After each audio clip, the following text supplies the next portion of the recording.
Buenos días, vamos a hablar sobre las tres leyes de Newton.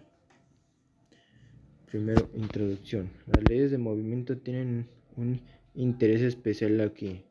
Tanto el movimiento orbital como de la ley de movimiento de los cohetes se basan en ellas.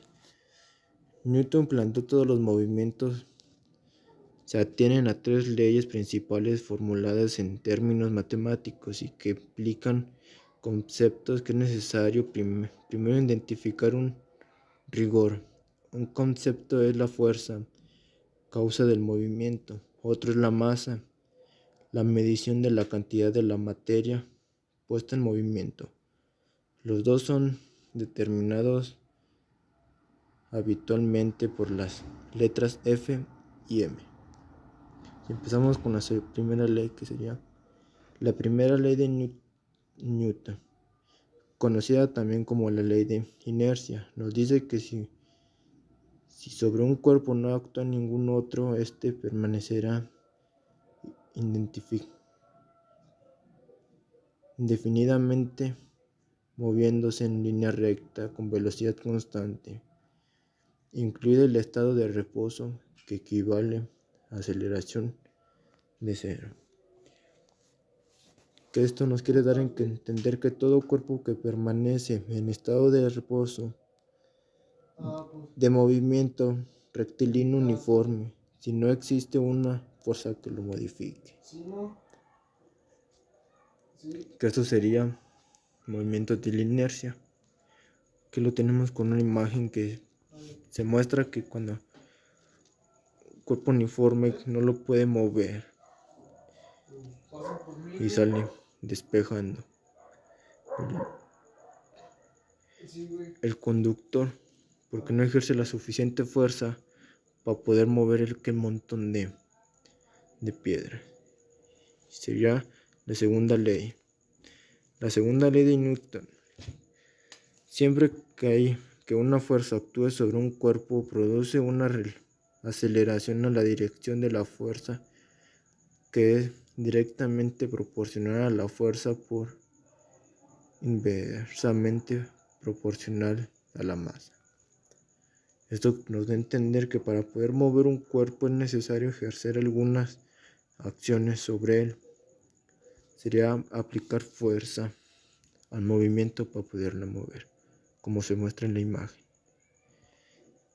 Empezamos con las fórmulas, que serían las letras que nos habían comentado, que sería F y M. Esta consiste en la fórmula fundamental de este principio newtoniano, es que sería F es fuerza es igual a más masa por aceleración, que eso significan sus letras. Aquí tenemos un ejemplo. La segunda ley de Newton se aplica cuando manejamos una bicicleta. El pedaleo es la fuerza, la masa es la bicicleta y nuestro peso corporal, y la aceleración es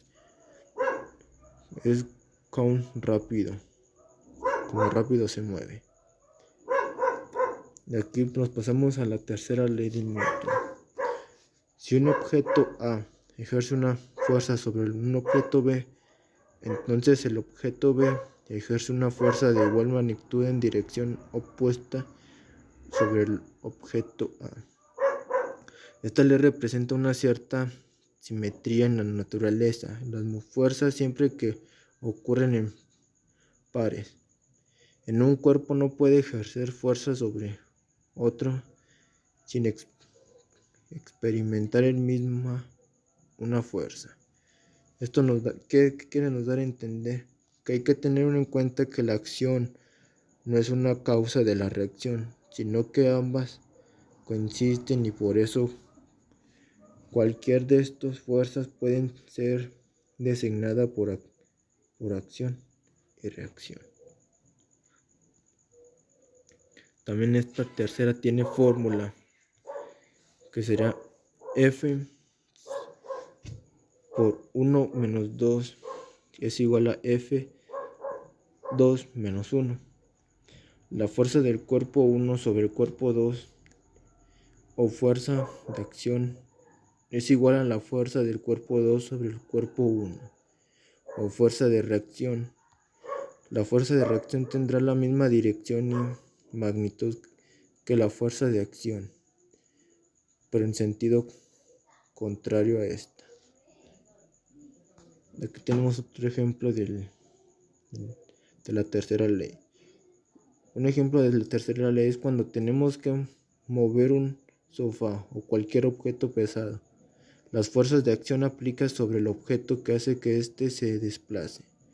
Para el mismo lado tiempo genera una fuerza de reacción en dirección opuesta que percibimos como una resistencia del objeto. Y esto ya sería todo. Gracias.